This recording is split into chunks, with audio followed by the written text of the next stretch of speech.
নমস্কার, দেখছেন নিউজ 18 বাংলা। এক ফোনে বাংলা নিয়ে আপনাদের সঙ্গে রয়েছি আমি সোনিয়া। শুরুতেই নজর রাখবো চিন্ময় কৃষ্ণ দাসের জামিনের শুনানি এগিয়ে আনার আবেদন। নয়া যুক্তি দেখিয়ে বৃহস্পতিবারও এই আবেদন গ্রহণ করা হলো না। শুনানির জন্য শর্ত দিয়েছেন চট্টগ্রাম আদালতের বিচারক।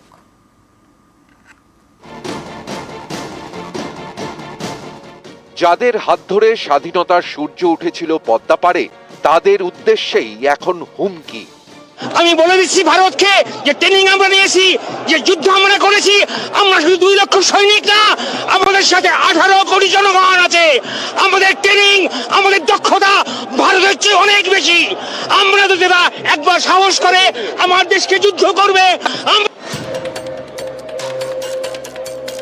বুধবারের পর বৃহস্পতিবার এদিনও বাংলাদেশে ইসকনের সন্ন্যাসী চিন্ময় কৃষ্ণ দাসের জামিনের শুনানি এগিয়ে আনার আবেদন গ্রহণ করা হলো না।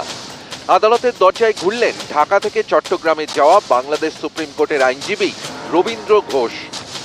আরেকটা লয়ার না থাকার কারণে এইবারে উনি এটা পেন্ডিং রেখে দিয়েছেন। সহায়তা আজকে পাওয়া উচিত ছিল। এটা যদি রিজেক্ট হয় আমরা হাইকোর্টে যাব। উনি একটা দরখাস্ত নিয়ে আসছিলেন, তবে ওনার ওকালতনামাটা ছিল সুপ্রিম কোর্ট বারের। তো বিজ্ঞ আদালত বলছে যে এবারের একটা ওকালতনামা যে কোনো লয়ার দিয়ে আপনি দিলে আমি শুনানি করব। গত অগাস্টে বাংলাদেশ ছাড়েন শেখ হাসিনা। তারপর থেকেই পদ্মা পারের সংখ্যালঘুদের উপর নির্যাতন চলছে বলে অভিযোগ। এরই মধ্যে গত মাসে ইসকনের সন্ন্যাসী চিন্ময় কৃষ্ণ দাসকে গ্রেফতার করা হয়। এতে পরিস্থিতি নতুন করে গরম হয়ে ওঠে। চিন্ময় কৃষ্ণ দাসের আইনজীবীদের উপরেও হামলা চলে বলে অভিযোগ। আতঙ্কে তার আইনজীবীরা চট্টগ্রাম আদালতে হাজিরি হননি বলে দাবি।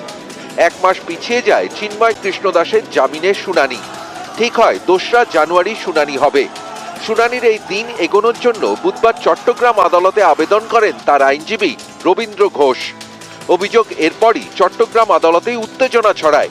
কোর্টেই চিন্ময় কৃষ্ণ দাসের বিরুদ্ধে আইনজীবীদের একাংশ মিছিল করে।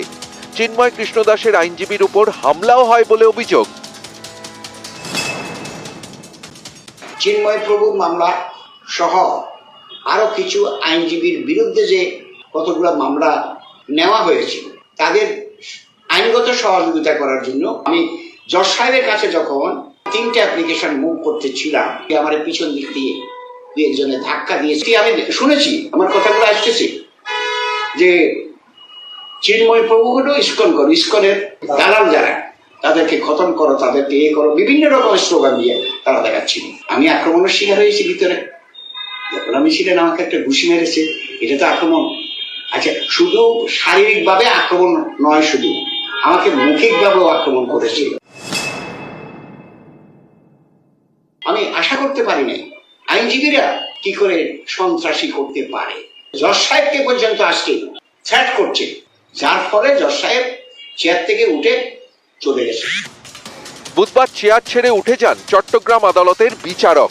বৃহস্পতিবার চিন্ময় কৃষ্ণ দাসের আইনজীবীর আবেদন শুনতে তিনি শর্ত চাপান। উনি একটা দরখাস্ত নিয়ে আসছিলেন, তবে ওনার ওকালতনামাটা ছিল সুপ্রিম কোর্ট বারের। তো বিজ্ঞ আদালত বলছে যে এবারের একটা ওকালতনামা যে কোনো লয়ার দিয়ে আপনি দিলে আমি শুনানি করব। নিউজ 18 বাংলা। বাংলাদেশে ভারত বিদ্বেষের বিষ, কট্টরপন্থীদের হুঙ্কার আর থামছে না। হাস্যকর সব হুমকি, যা দেখে অনেকেরই প্রশ্ন, এই সব কট্টরপন্থীরা কি ভারত বাংলাদেশের বন্ধুত্বের ইতিহাসটাই ভুলে গেছেন, যে ইতিহাসকে আজও বুকে করে রেখেছে হিলি।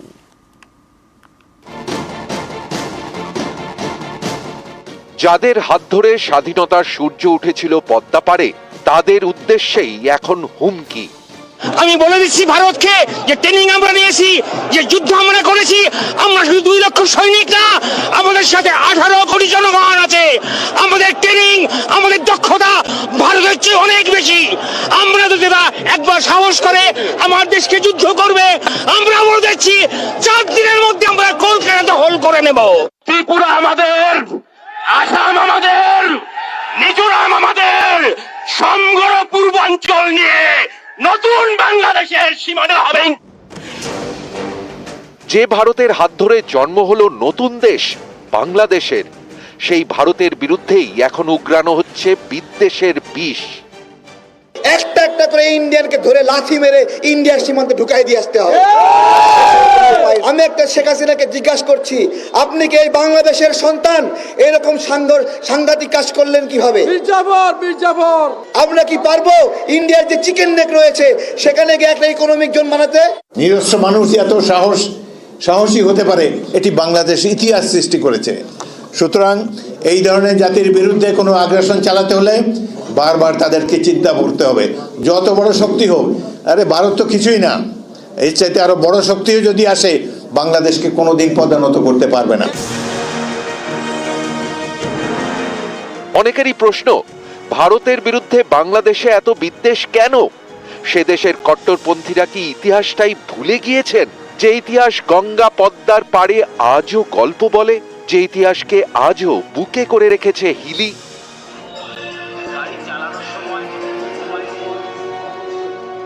বাংলাদেশে বিদ্বেষের বিষ, আর ভারতে বাংলাদেশ মুক্তিযুদ্ধের ইতিহাস স্মরণ। দক্ষিণ দিনাজপুরের হিলি সীমান্ত, ৭১-এর যুদ্ধে শহীদ জওয়ানদের জন্য এখানে আজও স্মৃতির পাতা উল্টানো হয়। সালটা ১৯৭১, পূর্ব পাকিস্তানে তখন চলছে অত্যাচার পাকিস্তানি সেনাদের।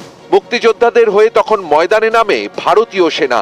১৯৭১ সালের ২৪শে নভেম্বর হিলি সীমান্ত পেরিয়ে পাক সেনাদের বিরুদ্ধে রুখে দাঁড়ান বহু ভারতীয় সেনা জওয়ান। ১১ই ডিসেম্বর পর্যন্ত চলে যুদ্ধ, নতজানু হয় পাকিস্তান, জন্ম হয় বাংলাদেশের। এই যুদ্ধে হিলি সীমান্তের কাছে ভারতীয় সেনার ৪৬২ জন জওয়ান শহীদ হন। হিলি ফুটবল মাঠে তাদের শেষকৃত্য হয়। তারপর থেকে প্রতি বছর ১২ই ডিসেম্বর শহীদ জওয়ানদের স্মরণ করে হিলি। আজও হিলি বুকে করে রেখেছে ৭১-এর সেই দিনগুলো। ইন্ডিয়ান আর্মি থেকে এটা বানানো হয়েছিল এবং প্রত্যেক বছর ইন্ডিয়ান আর্মি এখানে একটা কন্টিনজেন্ট পাঠান ১২ তারিখে। আজকে আমাদের কাছে এখানে হিস্টোরিক্যাল বাস্ট বানানো হয়েছে, এখানে ম্যাপস লাগানো হয়েছে, যাতে পরবর্তী প্রজন্ম আছে তারা যেন এর ব্যাপারে জানতে পারে, শিখতে পারে। মোহাম্মদ ইউনিস তার নেতৃত্বে সরকার চলছে, আসলে সেই সরকারের সঙ্গে আগের যে হাসিনা সরকার তাদের মধ্যে কোঅর্ডিনেট করা যাচ্ছে না। ভারত বিরোধী একটা যে মতাদর্শ তারা আস্তে আস্তে এগিয়ে যাচ্ছে, কিন্তু তারা আসলে বুঝতে ভুল করছে কে হচ্ছে মিত্র এবং কে শত্রু। ভারত এখনো কিন্তু সকলকে একসঙ্গে ঐক্যবদ্ধ নিয়ে চলতে চায় এবং ৭১-এর যে মার্টিয়ার, যে তার যে শহীদ স্তম্ভ, সেটা কিন্তু আজও সেটাই প্রমাণ করে।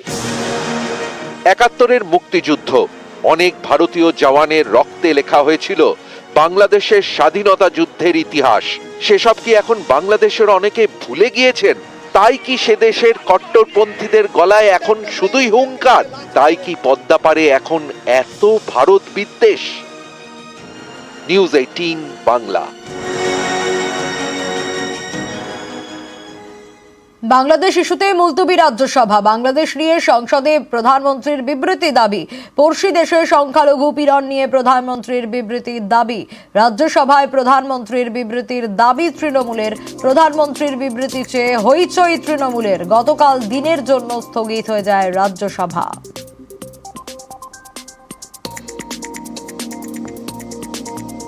My point of order is on Rule 251, sir.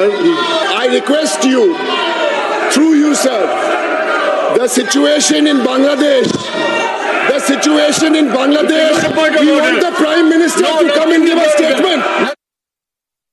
বাংলাদেশে যে পরিস্থিতিটা চলছে এবং সংখ্যালঘুদের উপরে যেভাবে অত্যাচার হচ্ছে, এটা নিয়ে প্রধানমন্ত্রী চুপ কেন? ওদের যখন ভোটের বেলায় থাকে, ইলেকশনের সময় ওরা হিন্দু হিন্দু করে ভোট নেয়, আর আজকে প্রধানমন্ত্রীর কাছে 1 মিনিটের সময় নিয়ে যে রাজ্যসভাতে এসে যে সংখ্যালঘুদের উপরে অত্যাচার হচ্ছে বাংলাদেশ, সেটা নিয়ে একটা স্টেটমেন্ট রাখবেন। আমাদের এই দাবিটা ডেরেক ওব্রায়েন রাজ্যসভাতে রেখেছে। আমরা আশা করছি সেশন আরেকটা সপ্তাহ আছে, প্রধানমন্ত্রী এটার উপরে মুখ খোলা উচিত। আমি কাকে নেতা মানব, ডেরেক ওব্রায়েনকে না মমতা ব্যানার্জি? একই দল থেকে সমান্তরালভাবে দু ধরনের বিবৃতি আসছে। আমরা জানি যেটা বলেছেন মুখ্যমন্ত্রী, সেটাই তৃণমূল কংগ্রেসের শেষ কথা। তিনি বলেছেন যে আমরা কেন্দ্রের দিকে তাকিয়ে আছি, কেন্দ্র যেটা করবে আমরা তার সঙ্গে আছি। এখন কেন্দ্র কি করছে না করছে, হিন্দুদের জন্য এখন চোখের জল যারা ফেলছেন তারা প্রধানমন্ত্রীকে ফোন করে জেনে নিন। সমস্ত কথা তো বাইরে বলা যাবে না।